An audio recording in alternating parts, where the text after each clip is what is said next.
Romo tadi mengatakan doa Bapak Ibu sangat krusial ya, sangat penting ya dalam panggilan ya.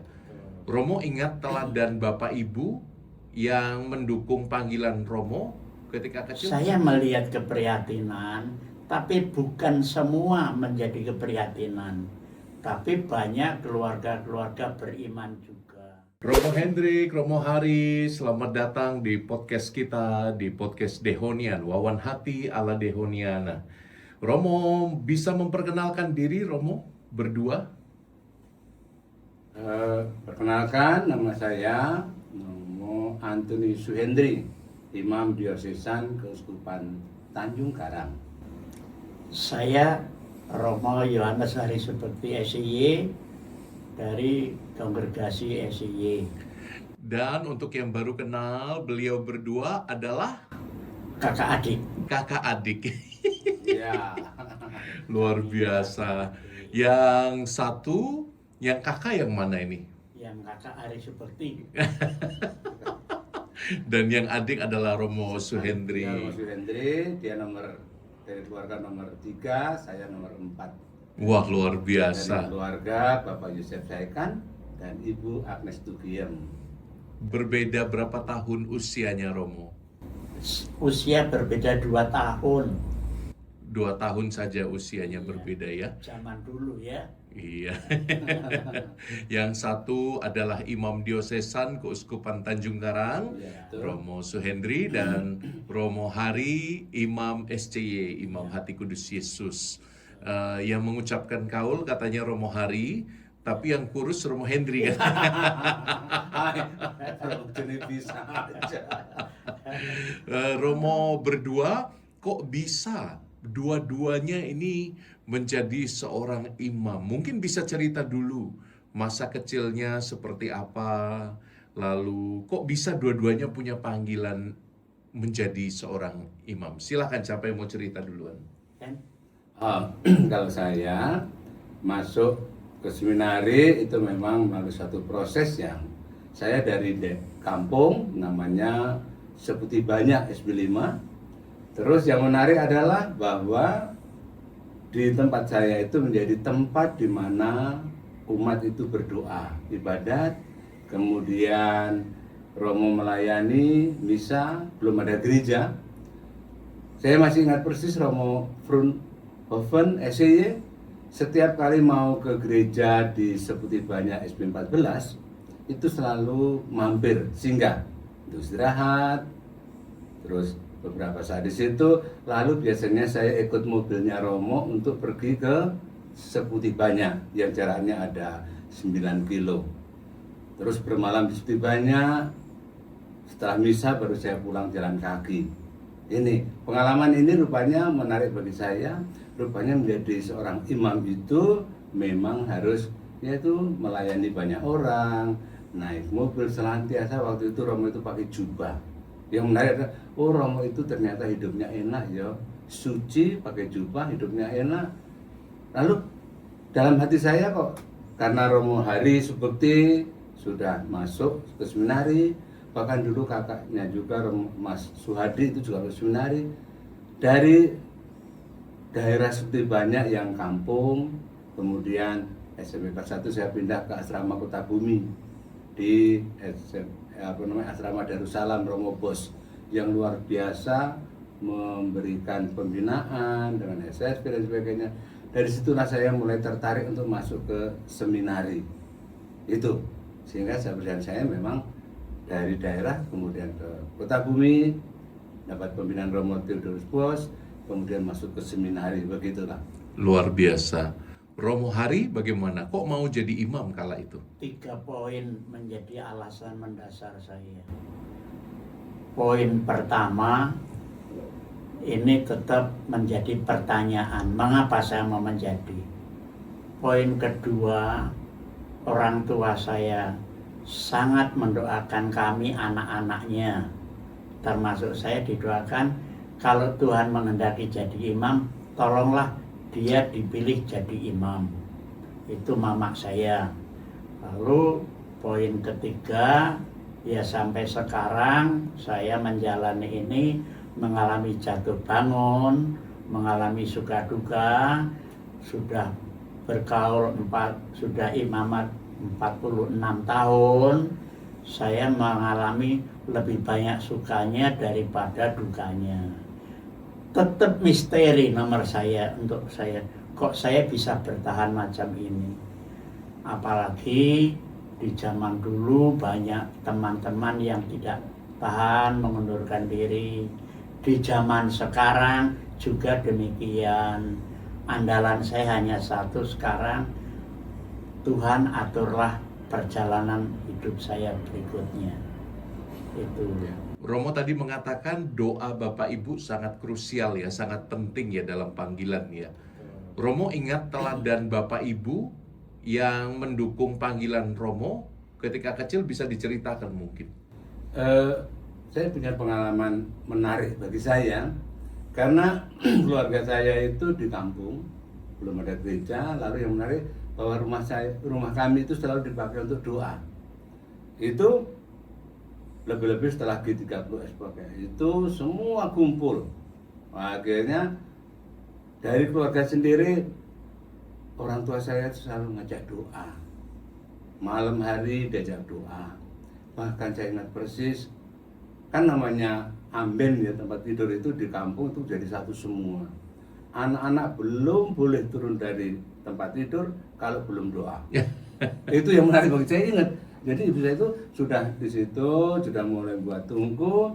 Semua anak-anak itu tidak boleh turun dari tempat tidur, doa dulu. Ini rupanya tertanam dalam hatinya, begitu besar perhatiannya, anak harus berdoa. Akhirnya semangat itulah rupanya membuat saya semakin terbina dalam hal doa. Ibu saya memberi teladan, ayah saya memberi teladan. Sungguh-sungguh, padahal bisa dibayangkan lah, satu keluarga semuanya nggak ada yang Katolik boleh dikatakan ya. Sungguh-sungguh yang mendukung itu ya Romo Front itu selalu mampir, selalu mengajak ke gereja, pulang. Maka sungguh-sungguh nilai doa sungguh-sungguh ditanamkan dalam keluarga. Maka selalu saya katakan, kalau memang ingin anaknya terpanggil, rupanya seminari itu dari dalam keluarga. Saya rasakan itu. Romo Hari punya pengalaman yang memorable, yang diingat terus? Kalau saya itu, ibu saya bukan orang pendidikan tinggi, bapak juga tidak tamat SMP. Namun punya lagu favorit sampai sekarang menjadi favorit saya. Deret Dewi Maria, tentu kengkang mana. Lagu itu sangat, peristiwa apapun dinyanyikan. Ikut Bunda Maria, pelindung anak-anaknya, kan begitu. Ini lagu ini mempengaruhi otak saya, perasaan saya. Begitu dekatnya ibu saya dengan Bunda Maria. Itu pengalaman rohani kami begitu. Jadi kedekatan dalam doa itu berpengaruh ya Romo pada panggilan Iya, betul. untuk imamat dan membiara.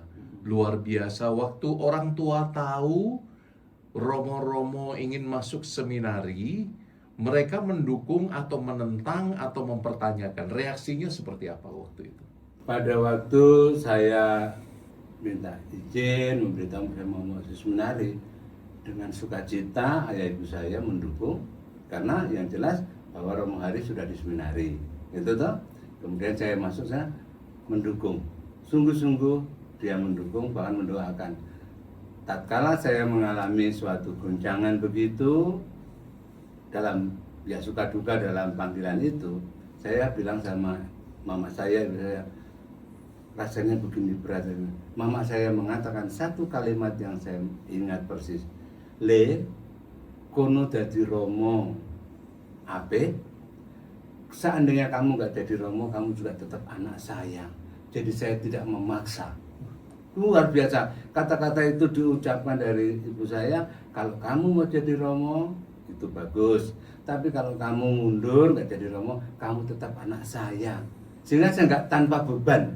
Itu benar-benar saya rasakan, berarti ini walaupun jatuh bangun memang, meniti panggilan itu saya rasakan, tapi rupanya kata-kata mama saya itu semakin justru menyemangati. Oh ternyata tanpa beban ya. Jadi Wah, luar biasa. Om Hari. Kalau bapak ibu saya menyampaikan pesan begini, saya tidak melarang kamu, tetapi kalau kamu menjadi Romo, jadilah Romo sungguhan. Belajar sungguh-sungguh di situ. Jangan berubah-berubah. Itu kalimatnya. Pokoknya harus ditekuni apa yang menjadi pilihanmu. Tidak ada larangan, tidak ada suruhan. Romo tadi mengatakan rupanya seminari awal itu bukanlah seminari menengah, bukanlah seminari tinggi, tetapi keluarga. Iya. Mulai dari ayah dan ibu. Setelah Romo puluhan tahun berdua menjadi imam Tuhan, Romo kan melihat realitas keluarga-keluarga modern, terutama betul. saat ini. Ada keprihatinan nggak, Romo? Saya melihat keprihatinan, tapi bukan semua menjadi keprihatinan. Tapi banyak keluarga-keluarga beriman juga. Maka kalau saya berkunjung, kalau ada waktu tertentu, entah singkat entah tidak, saya ajak berdoa bersama, mohon berkat untuk keluarga itu dan untuk semua. Nah, ini penanaman iman dalam keluarga. Rupanya kalau seorang keluarga, satu keluarga dikunjungi seorang Romo dan Romonya mengajak berdoa, inilah perbedaan Romo dan bukan Romo. Romo mendoakan keluarga itu. Saya terinspirasi Romo Van Ooy. Kalau ada kunjungan keluarga, keluarga diminta berlutut diberkati, ya kan? Iya. Keluarga kamu semua berlutut, Romo berkati, titik. Tidak banyak doa, kamu berlutut, Romo berkati, dan berkati itu terasakan. Itu kisahnya. Bukan hanya keprihatinan tentang keluarga yang saya lihat, banyak yang menarik keluarga itu yang tahan banting dalam iman, namun yang memperhatikan juga ada. Kalau ada yang memperhatikan, tugas pokok saya yakni mencoba menguatkan dalam doa. Itu. Wah, luar biasa ya, Romo.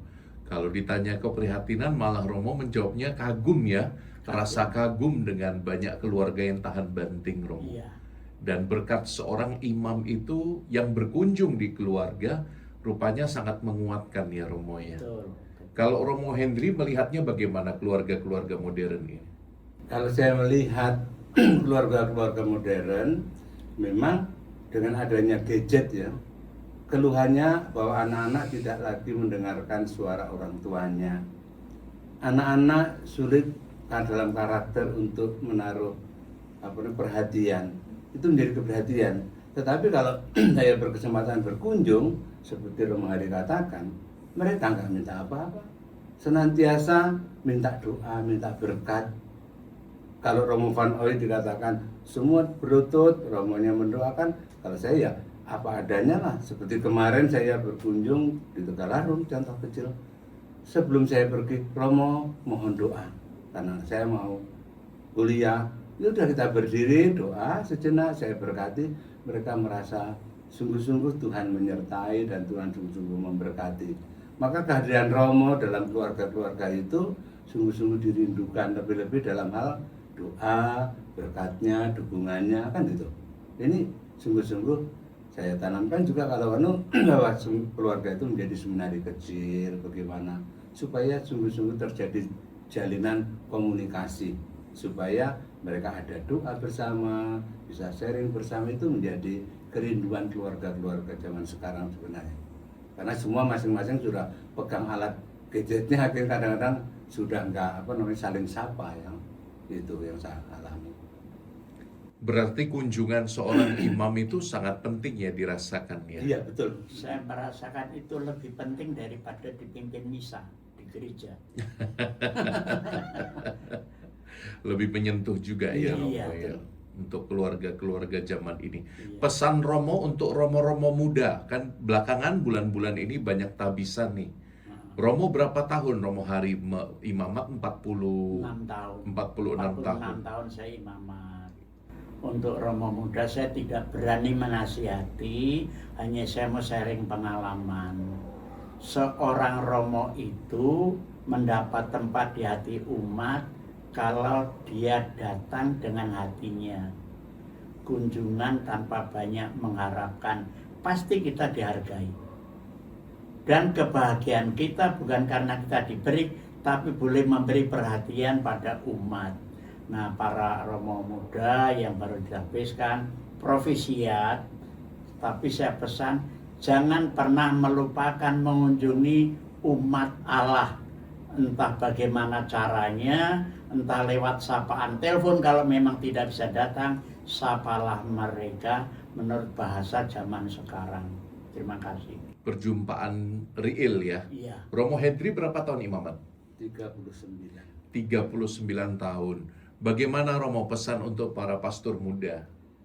Pesan untuk pastor muda, saya apresiasi profisiat yang atas tabisan kemarin di Tegalarung. Juga pastor-pastor muda tentunya hendaknya maulah, yaitu sesuai dengan mutunya menjadi gembala yang baik. Itu berarti juga mau mengunjungi, mau menyapa.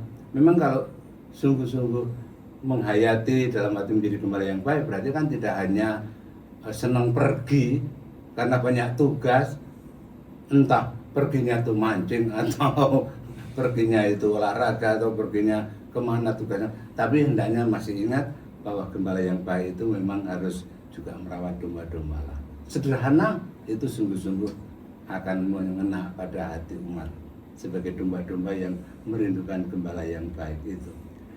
Kalau kita kembali pada topik doa, Romo Hari, doa itu banyak orang mengatakan kok sulit sekali mau doa itu. Entah karena tidak punya waktu, entah karena terlalu sibuk, entah karena memang pikirannya kemana-mana ketika doa. Bagaimana cara berdoa yang baik menurut Romo Hendri dan Romo Hari? Silakan. Ya. Pengalaman saya, doa di mana saja kita bisa berdoa, dan doa itu adalah menyucikan waktu kita. Entah ibadat pagi, siang, sore, malam, itu adalah doa adalah menyucikan waktu. Dan waktu itu yang kita sucikan melalui doa dan menghadirkan Tuhan, dan disadari Tuhan itu selalu hadir. Maka pengalaman saya adalah dalam hal doa itu nggak ada yang sulit, karena saya menyadari Tuhan ada di situ. Tuhan menyucikan hidup saya, menyucikan permohonan saya, syukur saya, juga menyucikan waktu sepanjang waktu. Sehingga di mana saja, bahkan dalam kendaraan pun saya juga seringkali berdoa, itu perjalanan itu, karena Tuhan, pastilah Tuhan menyertai saya. Maka sambil jalan pun saya seringkali berdoa, tidak hanya duduk di kamar, di mana saja bisa berdoa. Itu pengalaman saya. Waktu doa formal saya tidak banyak. Saya bersyukur pada Tuhan saya diberi sakit sehingga saya tinggal di Provinsi Alat ini. Oleh Tuhan diberi banyak konfrater yang sangat peduli. Nyuci piring pun saya dilarang supaya tidak jatuh. Nah, dalam hal doa, saya doa formal tidak seperti urut-urutan di novisiat. Tapi yang jelas saya selalu mengatakan, bangun tidur mengatakan syukur Tuhan atas hari yang baru ini. Berkatilah saya Tuhan agar saya menjadi berkat untuk orang yang saya jumpai. Itu pasti rumusan itu. Kemudian kalau merasa doa tidak berarti, kosong, dan itu saya memang ya syukur Tuhan bahwa ada kesempatan macam ini, memberi kesempatan saya lebih berpikir biarlah Tuhan lebih berkarya dalam hidup saya.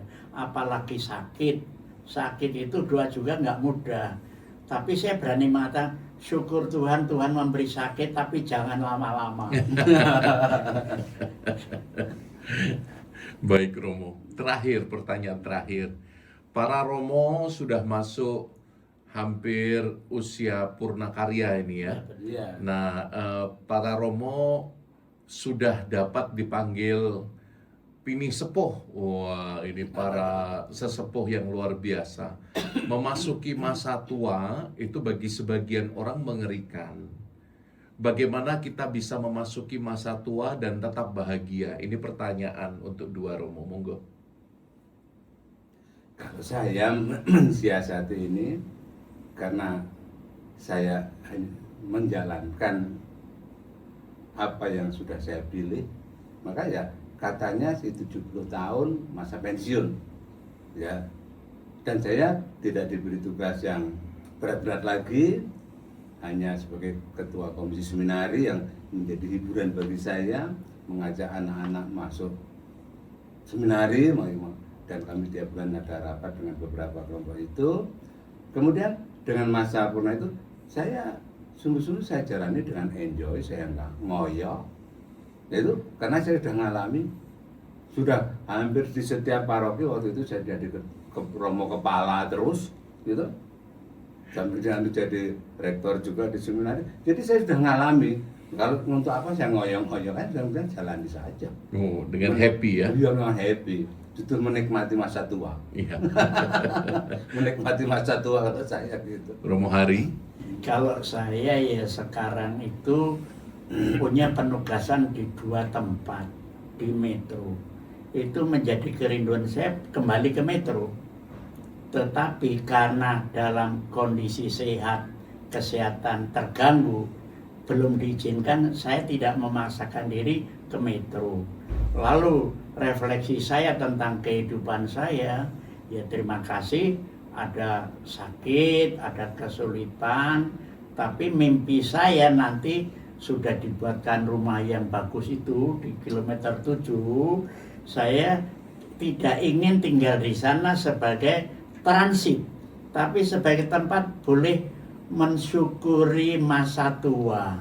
Saya mau mengatakan resmi bahwa saya ingin menikmati masa tua di sana. Ada kesempatan entah sembahyang, entah ngobrol dengan yang lain, entah tidak bisa apa-apa, tapi saya boleh mensyukuri itu. Peristiwa pahit sudah kulalui, manis sering kunikmati. Kalau ada peristiwa macam itu, semoga saya mampu mensyukuri. Yang sering menghantui yakni rasa kesepian. Itu menjadi orang tua. Susah nggak mau menghadapi kesepian itu, Romo? Susah, tapi ada waktunya selesai juga. Selesai juga Saya ya? pedoman saya pasti selesai gitu aja. Susah, tapi pasti ada waktunya untuk lepas dari kesulitan itu. Baik Romo, terakhir sekali Romo, terakhir sekali. Moto imamat Romo masih ingat nggak ya berdua ya, moto imamat? Saya masih ingat, biar dia semakin besar, aku semakin kecil. Saya kutip dari kata-kata Santo Yohanes Pembaptis. Maka saya nggak besar-besar. Gitu. Dan Romo Henry masih ingat? Masih. Jadi moto saya, aku ingin membalas cintamu Tuhan, jadikanlah dagu alatmu. Kenapa moto ini saya tanyakan? Waktu ditabiskan menjadi imam kan mungkin masih bernyala-nyala, berkobar-kobar. Nah sekarang sudah masuk masa purna, apakah moto itu masih dihidupi? Silakan Romo. Mencoba tetap menghidupi itu. Karena kalau ingat akan moto itu, lalu memang Tuhan yang saya minta dimuliakan, bukan saya sendiri. Kalau dapat pujian ya terima kasih, enggak mengharapkan, enggak lagi ya sudah, memang itu bukan tuntutan akhir, tapi moto saya begitu, biarlah Tuhan dimuliakan lewat saya itu. Kalau saya senantiasa saya ingat itu karena kasih Tuhan melimpah untuk saya, maka saya mohon jadikanlah dagu alatmu. Juga di mana saja saya biarlah jadi alat Tuhan. Entah ada orang sakit minta tolong, ada orang bermasalah minta tolong, sama sekali saya jarang sekali sampai menolak. Entah melalui telepon, entah melalui WA, dan banyak orang datang. Itu sungguh-sungguh, kan saya sudah mengatakan, jadikanlah dagu alatmu Tuhan. Karena Tuhan senantiasa menolong banyak orang. Luar biasa. saya. Luar biasa. Terima kasih para Romo. Kita tutup podcast kita yang singkat ini dengan doa dari Romo Hari. Romo Hari minta tolong mendoakan semua pendengar Pirsawan yang hadir di podcast ini. Lalu nanti mohon berkat dari Romo Hendri. Ya. Dalam nama Bapa dan Putra dan Roh Kudus. Amin. Tuhan, kami bersyukur dan kami ingat akan firman-Mu, di mana 2 orang atau lebih berkumpul dalam namaku, aku hadir di tengah-tengah mereka. Pagi ini Engkau hadir di tengah-tengah kami.